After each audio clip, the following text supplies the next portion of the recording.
Weaver सालों पहले एक ऐसा स्टोन हुआ करता था जिसमें बहुत ही खतरनाक मॉन्स्टर्स की पावर थी और उस स्टोन को लेने के लिए तो सभी बुरे डीमंस उसके पीछे पड़े थे। लेकिन एक नॉर्मल आदमी ने उस स्टोन को अपने बॉडी के अंदर डाल लिया था, जिससे कि पहली बार स्टोन की असली पावर्स देखने मिली थी। वो आदमी तो अब सारे मॉन्स्टर्स को कंट्रोल कर सकता था, इसीलिए अब वो अपनी पूरी मॉन्स्टर्स की सेना के साथ निकल पड़ा था इंसानों की दुनिया में तबाही मचाने के लिए। लेकिन एक स्टूडेंट ने कंफू कराटे की स्किल्स में महारत हासिल कर ली थी। वो अब अपने अजीब तरीके के जानवरों के साथ उन बुरे मॉन्स्टर्स को रोकता रहता है। लास्ट में तो उस स्टूडेंट के पास 9 सिर वाले सांप की पावर्स आ जाती हैं। पर क्या ये पावर्स उस मॉन्स्टर डीमन को हराने के लिए काफी होंगी, ये तो जल्दी से देखकर पता करना पड़ेगा। कहानी की शुरुआत में कई लोग एक बड़े से महल में आते हैं जहाँ पर बहुत सारे लोगों की बॉडी पहले से पड़ी हुई थी, लेकिन यिंगमिंग नाम का एक स्टूडेंट अभी भी जिंदा था। तभी वहाँ पे उसका मास्टर आ जाता है, जो यिंगमिंग को ही दोषी मानने लगा था कि उसने ही इन आदमियों को खत्म किया है। लेकिन यिंगमिंग मास्टर को बताता रहता है कि ये उसने नहीं किया, बल्कि एक डीमन यहाँ पर आई थी और उसने ही इन सारे लोगों को मारने के साथ साथ स्केल स्टोन चुराने की कोशिश भी की थी। पर अब मास्टर उसकी एक भी बात नहीं सुनते हैं और अपने गार्ड्स को बोलकर यिंग यांग पर हमला करने के लिए कहते हैं। पर यिंग यांग तो उन सभी स्टूडेंट्स में से काफी अच्छा था।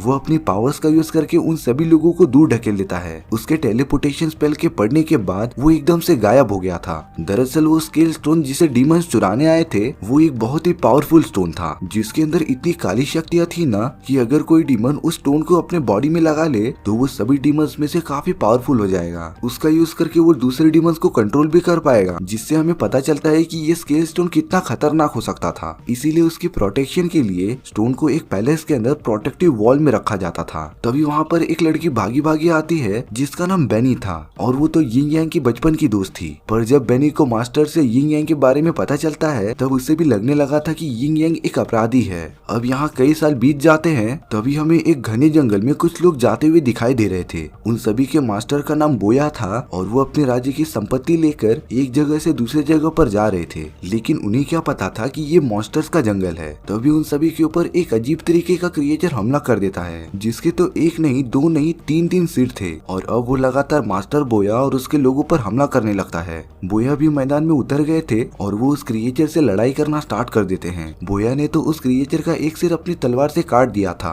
पर पता नहीं कैसे वो बोया पर अभी भी हमला करते जा रहा था। फाइट करते टाइम उस क्रिएचर का असली चेहरा दिख गया था और वो कोई क्रिएचर नहीं था, बल्कि 3 अजीब तरीके के जानवर थे जो एक के ऊपर एक खड़े होकर क्रिएचर बनने का नाटक कर रहे थे। बोया उन जानवरों को जैसे ही मारने जा रहा था तभी वहाँ पर यिंग यांग आ जाता है, जिसने अपना स्पेल पढ़ के बोया को दूर ढकेल लिया था। और अब यिंग मिंग उन सभी जानवरों के साथ खजाना लेकर वहाँ से चला जाता है। दरअसल यिंग मिंग जब उस जगह से भागा था तब वो सीधा इस जंगल में आकर रहने लगा था। वो तो उन अजीब तरीके के जानवरों के साथ मिलकर जंगल से जाने वाले लोगों की चीजें लूटता था और अपना गुजारा करता था। अब यहाँ उस महल के ऊपर उड़ने वाले 2 डीमंस आ गए थे, जो अंदर घुसकर स्केल स्टोन को चुराना स्टार्ट कर देते हैं। वो तो उसे लेने में कामयाब भी हो गए थे, पर तभी वहाँ स्टोन को प्रोटेक्ट करने वाले सारे मास्टर आ जाते हैं। बेनी एक डीमन को तो उस प्रोटेक्शन वॉल में ही कैद कर देती है, पर दूसरा डीमन तो स्केल स्टोन लेकर भाग रहा था। तभी बेना उस डीमन के ऊपर तीर फायर करती है, जिससे कि वो डीमन घायल होकर उसी जंगल में जाकर गिर जाता है जहाँ पर अलग अलग टाइप्स के मॉन्स्टर्स रहते थे। उस डीमन के पास ही में वही 3 जानवर होते हैं जो कि यिंग मिंग के साथ रहते थे।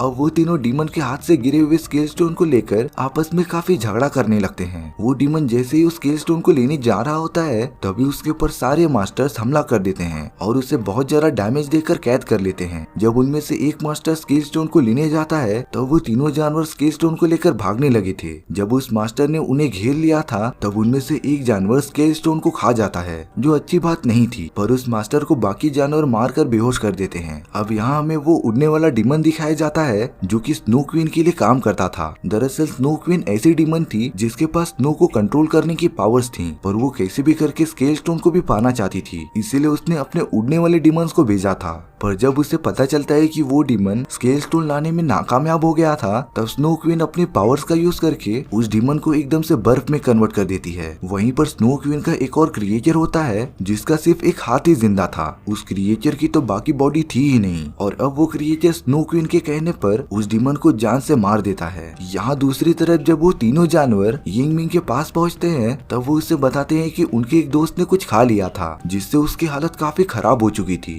यिंग मिंग उस जानवर को देखकर समझ गया था कि ये जरूर स्केल स्टोन का असर हो सकता है, पर उसे पता था कि स्केल स्टोन को वापस नहीं निकाला जा सकता। इसीलिए यिंग मिंग ने उस जानवर को एक कमरे में कैद कर दिया था ताकि वो बाहर निकलकर तबाही न मचा पाए। यहाँ पर बोया का पूरा खजाना चोरी हो चुका था, तो अब वो कैसे भी करके यिंग मिंग से बदला लेना चाहता था। इसीलिए वो निकल पड़ता है यिंग मिंग को ढूंढने के लिए। बोया एक आदमी के पास जा रहा था जिसका नाम यान यान था, क्योंकि यान यान को पता था कि यिंग मिंग उसे कहाँ मिल जाएगा। लेकिन यान यान को तो शिनलिन नाम की एक लड़की ने उल्टा लटका कर रखा था, क्योंकि वो भी यिंग मिंग तक पहुँचना चाहती थी। लेकिन वो यिंग मिंग को मारने नहीं बल्कि उसे अपना मास्टर बनाना चाहती थी। जब बोया यान यान से मिलने उसके घर पर आ जाता है तब शिनलिन ने बोया पर भी अटैक कर दिया था और उसे तो अपने जाल में आसानी से फंसा लिया था। तभी बोया शिनली को बताता है कि उसके पास यिंग मिंग का स्पेल है जिससे कि शिनली लेने के लिए आगे बढ़ने लगती है। वो तो बोया को आजाद करके उससे रिक्वेस्ट भी करने लगी थी। शिनली बताती है कि उसके पास नक्शा भी है जिससे कि वो यिंग मिंग की लोकेशन का पता कर सकते थे, और अब वो दोनों अपने खतरनाक सफर पर निकल जाते हैं यिंग मिंग को ढूंढने के लिए। काफी सर्च करने के बाद उन्हें यिंग मिंग मिल ही जाता है, पर बोया यिंग मिंग को जैसे ही मारने जा रहा था शिनली वहाँ पे आके यिंग मिंग को प्रोटेक्ट करना स्टार्ट कर देती है, क्योंकि वो यिंग मिंग को अपना मास्टर मानती थी। इसके बाद यिंग मिंग एक बड़े से मॉन्स्टर के पास आ गया था ताकि यिंग मिंग उस मॉन्स्टर से वो तलवार ले सके जिसका यूज करके बड़े से बड़े डीमन को हराया जा सकता था। लेकिन वो मॉन्स्टर कहने लगता है कि तलवार के बदले उसे भी कुछ देना पड़ेगा। इसीलिए यिंग मिंग बोया और शानली को उसके पास गिरवी रख देते हैं। उस मॉन्स्टर के लोगों ने तो बोया और शानली को कैद कर लिया था, और अब वो बोया को पकड़कर एक बैटल ग्राउंड में भेज देते हैं जहाँ पर फाइटिंग्स होती थी और पूरी ऑडियंस एंजॉय करती थी। पर तभी उस बैटल ग्राउंड में बोया के सामने एक छोटा सा रेड कलर का क्रिएचर आ जाता है जो आज उससे फाइट करने वाला था।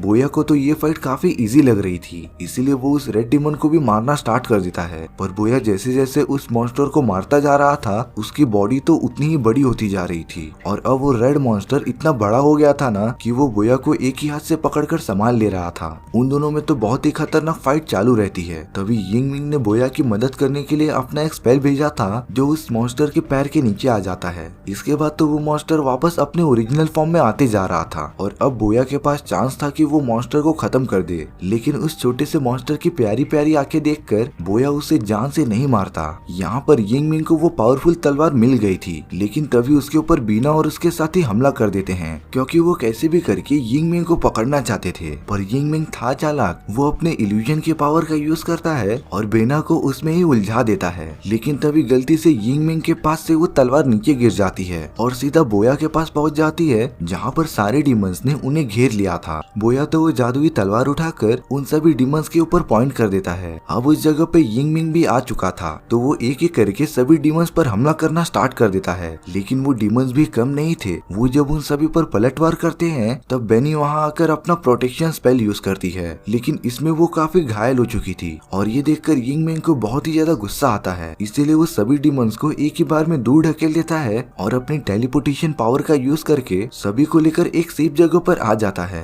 इसके बाद यिंग मिंग बेनी की काफी देख रेख करता है, और जब कुछ टाइम बाद जब बेनी उड़ जाती है तब उसने तो यिंग मिंग पर सीधा वार ही कर दिया था। तब जाकर यिंग मिंग बेनी को सब कुछ सच सच बताता है कि उस रात जब वो बाकी स्टूडेंट के साथ उस महल में गया था तब वहाँ स्नो डीमन आ गई थी, जिसे कि वो स्केल स्टोन कैसे भी करके चाहिए था। इसीलिए उसने सभी स्टूडेंट्स पर हमला करना स्टार्ट भी कर दिया था। यिंग मिंग ने उस टाइम पर सबसे स्ट्रॉन्ग प्रोटेक्शन स्पेल यूज की थी जिससे कि उसे कुछ नहीं हुआ था, और उसी टाइम पर सारे मास्टर्स आ गए थे जिन्हें देखकर स्नो डीमन गायब हो गई थी। और तभी से मास्टर को गलतफहमी हो गई थी कि उसने ही सभी स्टूडेंट्स को मारा था। बेनी यिंग मिंग की बात पर अभी भी भरोसा नहीं करती और वो उठकर वहाँ से चले जाती है। पर अगले दिन वो छोटा सा जानवर जिसके बॉडी में स्केल स्टोन था वो तो रूम से बाहर निकलने की कोशिश करने लगता है। जब बोया उस रूम के दरवाजे को खोलता है तब वो जानवर एकदम से बेकाबू हो चुका था, और ये जरूर उस स्केल स्टोन की वजह से हो रहा था। लेकिन यिंग मिंग ने उस जानवर को एक जगह पर पकड़ लिया था, और तब जाकर वो बोया उस जानवर को मारने का डिसाइड करता है, क्योंकि इसके अलावा उन सभी के पास और कोई भी ऑप्शन नहीं था।